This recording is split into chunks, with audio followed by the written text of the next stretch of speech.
Hi, and welcome to the School Health Educators Podcast, where we discuss health education and how to best teach health ed in the K 12 setting.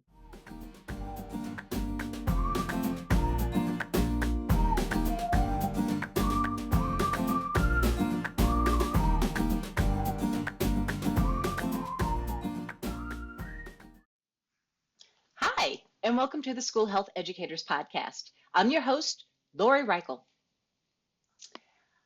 A couple of weeks ago, I had the pleasure of attending a conference for an organization that I've never attended the conference for, and that is for the National Academy of Health and Physical Literacy.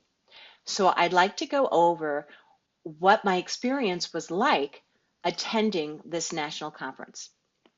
So we do have different organizations that exist out there for health or health education.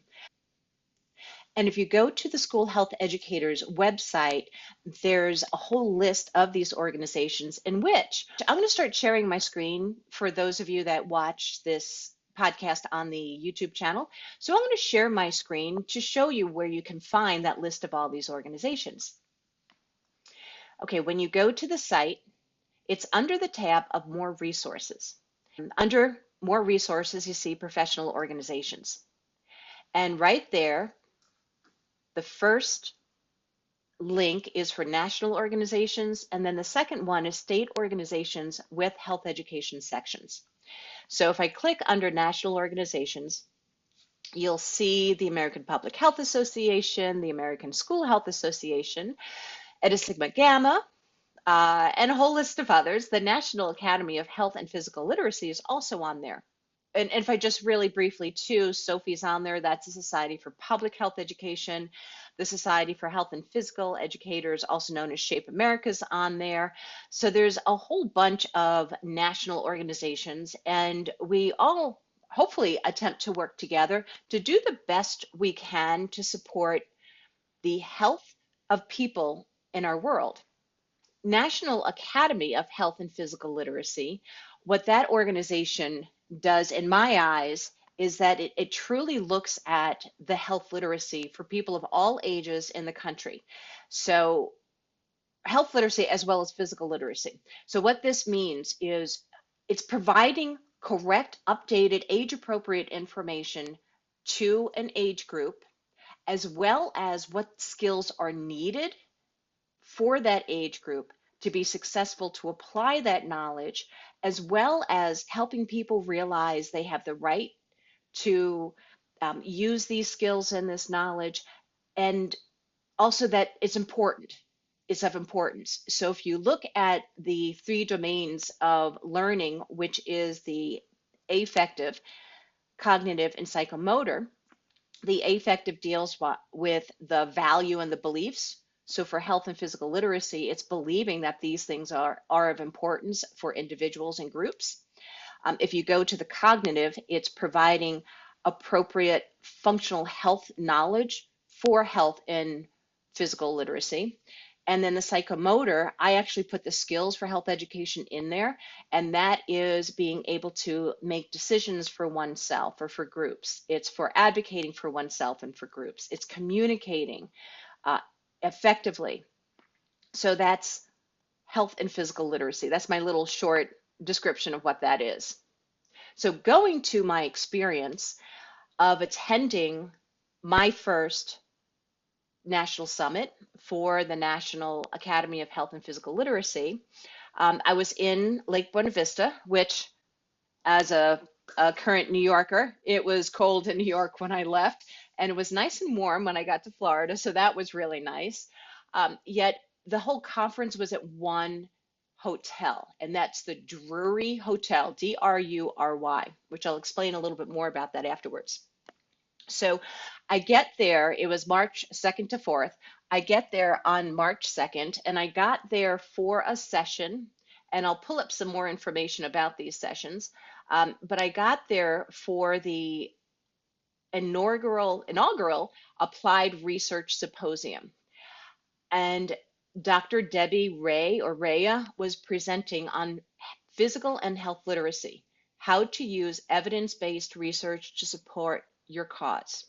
So the first thing I walk in on is something that connected with me right away. This person, Debbie Rea, was down to earth. She was very passionate about her research. She's from Texas Christian University, by the way. And part of her research is working with schools to have recreation spread out during the school day for elementary school children. And it showed that when we give schools these options, so it's not a 30-minute rec period or 4-minute, 40-minute rec period all at one time. Her research talked about spreading it out through the day. From what she shared with us, they showed that cortisol levels went down in children in the fourth grade. And please reach out to her for more information. But not only that, it was really interesting. She said that the tips of pencils weren't breaking as much for the young people, the fourth graders and fifth graders, I believe, that had recreation spread out during the whole entire day versus having them have one solid time of recreation. And why the pencils weren't breaking so much, it was surmised that, well, the kids weren't so stressed, in which they weren't pressing so hard on their papers with the pencils. So the pencils weren't breaking. So that was just a fun thing to start the conference with, and to learn, like, we're trying to help children be healthier. So I was really impressed right away walking into the session. I was sitting at a round table with folks, and right away I felt smarter. And this is why I encourage people to go to national conferences or state conferences, because I felt like I learned something right away. After that, we had a lunch. It was really lovely. And I spoke with the people at the table, and we had to answer some questions about some of the sessions, the research that was shared that day. People listened to everybody at the table, no matter how many years of experience they had, what their background was. So if they were more into OT or PT, their voices were heard. If they worked at the university level, pre-K through 12. So it was really neat to have people from a whole bunch of organizations that really support health and physical literacy at the table. And people were kind, really, really kind. So going to the next day, on that Tuesday and Wednesday, there were two keynotes, and both days started with these keynotes. The first keynote was with, and I'm hoping I'm going to say her name. She likes being called Jay. Her full name is Dr. Janaeth Kandaya from Central Connecticut State University. And her presentation was Strategies for Healthy Living. And it wasn't it wasn't it wasn't like preachy. It was actually encouraging. She had this way of sharing her information where she wasn't shaming people, and it was about, what is best for everybody of all age groups to do for healthier heart health. I'm going to say heart health. So things like exercise and stress, but it was an overview with updated information. And she was kind, she was funny. And when I had a meal with her later on, unexpectedly, like she was at the table with me at the hotel, she was so down to earth and talking about, we don't want to preach about being perfect eaters and exercisers and all that. It's about moderation and how can we have this balance. She was lovely. After that was the Academy Award ceremony. It was the inaugural or first national awards for this organization, the National Academy of Health and Physical Literacy. And people were described, all of these people that were like different backgrounds and different purposes. And I'm very proud to say I received the Health Literacy Advocacy Award. I'm so thank you for, and it's this beautiful glass award. It's inscribed with the Health Literacy Advocacy Award for 2026 with the organization's name on there, my name on there, and I'm honored to have received it, as well as meeting the other people that received awards. There was a Citation of Excellence Award for Maria Melchianda and Kelly Thompson O'Dowd. There's organizations that were also receiving citations. It was just really lovely. And that Debbie Rea, whose session I saw the day before, she received a Scholar Award. And then the Emerging Leader Award with Saban Murray, the Academy Community Engagement Award with Bridget Stewart, and then the Physical Literacy Advocacy Award colleague was Alex Martinez. So, and the awards, the people that presented the awards, it wasn't like a dog and pony show. It was just lovely. People were speaking for the keynotes, the people before, during, and after. They were speaking from their hearts. I didn't feel this pressure that you have to do this and you have to do that. It was just true care for children, youth, adults of all ages. It truly was. So going back to other things I attended, overall there was a mix. There were things for, you know, physical literacy for different age groups. There was things for adapted physical education. There were even sessions for retirees, so like understanding wills and trusts. So that was pretty neat that they had so much variety. I will also say I appreciated that for the general sessions, they were only 45 minutes in length. So that supported the brain breaks of getting up after within an hour. So it was 45-minute sessions and people just had things organized. I presented on social and emotional tools, actually emotional regulation tools. I did that on Wednesday. And people, again, truly cared about what they were presenting about. There was, again, health literacy sections as well as physical literacy sections. I want to also bring up the other keynote speaker. The other keynote speaker on Wednesday, his name was or is Hassan Hawthorne. And he's the program manager for the Inclusive Wellbeing Translational Sciences Collaborative. He's from Birmingham, Alabama, School of Public Health. And he talked about quitting is not an option, or is it? His own experiences of being born in which he didn't have full legs, and how the doctor told his parents, let him have resiliency. These are my words, resiliency, and, like figure out how he can move. And his parents supported that. And he talked about his wrestling experiences in junior high, high school, college, and all.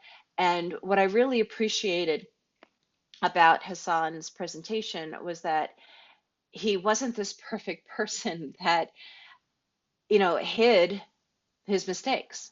He was very honest. And when I asked him a question afterwards for follow up, he was very honest. I didn't need him to go into detail, but he was an example of how life sometimes really stinks and we make all these decisions. Sometimes they're strong decisions, sometimes they're not. So he was another keynote that had a positive message. And I'm going to admit, I don't get impressed easily by keynotes because I've been to some where it's more like what Saturday Night Live had as a keynote speaker back in the day of, you gotta do this, I live in a van by the river with Chris Farley, if that's who it was. I need to be touched in the heart. Like I need to get this energy of people not doing it from their egos, but doing it from their heart. And that's just how I've always been. I'm being honest of who I am. Sorry, folks. Yet I'm not going to deny my honesty. And so both of these keynotes were really great. And again, the general sessions, they were 45-minute sessions. I learned more about some other things that people did in physical education as well as health education classes for the pre-K through 12 setting. And it was smaller groups, which I really appreciated too. And like I said, the brain breaks. And last but not least, I want to talk a little bit about where we stayed, which is the Drury Hotel, Drury. I've never stayed at one of these hotels, but they were really kind. They got me into my room kind of quickly. So I got to the hotel maybe at like 9:30, 10. I just went to the front lobby, told them I was there, went to hear some of the research and lunch, and I got a text message like your room's ready. So I put everything in my room, unpacked, settled in, went back to the conference. And then for both breakfast and dinner, they have a range of food. And breakfast, I think, is from like 6 to 10 in the morning, and dinner like from 5:30 to 7:30. And it's buffet style. They do have healthy options or healthier options. And they have people that, of course, are going to the parks because we were in the Disney area. Yet it wasn't packed. It wasn't, to me, overly packed. And like one of the top things though was I would be going to get food, like my oatmeal and stuff, and I'd run into people that either were part of the organization or presented or uh, just visiting. And they'd be like, why don't you sit with us? Because I was there on my own, but I was invited to sit with others. So I got to sit at the table for eating meals with others. There was that socialization aspect that was already paid for because that was part of the hotel deal. And the conversation at the table was professional, respectful. It wasn't just about what people were working on, it was about life. And I connected with people on a personal level. So to conclude, I truly enjoyed attending my first conference with the National Academy of Health and Physical Literacy. I truly enjoyed it. They call it the summit. I call it a conference, sorry, because I'm used to calling things conferences. But to conclude, I truly enjoyed it. I connected with people professionally, in which I look forward to connecting with them more. Even as simple as connecting with a person, Chris Worth, who works on the journal for the Academy. And he was just down to earth. It wasn't this, I don't know, he came from his heart, not from his ego. And that's my summary. That's my summary. So if you're not able to attend other conferences, look into this conference. Again, it's once a year. There are some conferences too for the divisions. There is an Eastern division of this organization. But next year, dun, dun, dun, dun, next year, the conference will be in Kansas City. And the dates are March 22nd to the 24th. And I'm hoping I'm going to have the same experience if I'm able to attend. You can complete a proposal form for the conference ahead of time. And oh, and by the way, I'm overseeing the health education section for New York State AFERD, and we are still accepting proposals to present for November. The dates for November are November 18th to the 21st. It's at the Turning Stone Resort for 2026.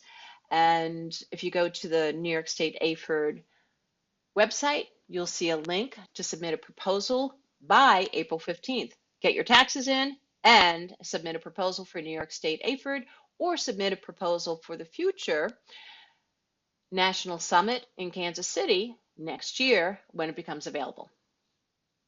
So thanks for listening in.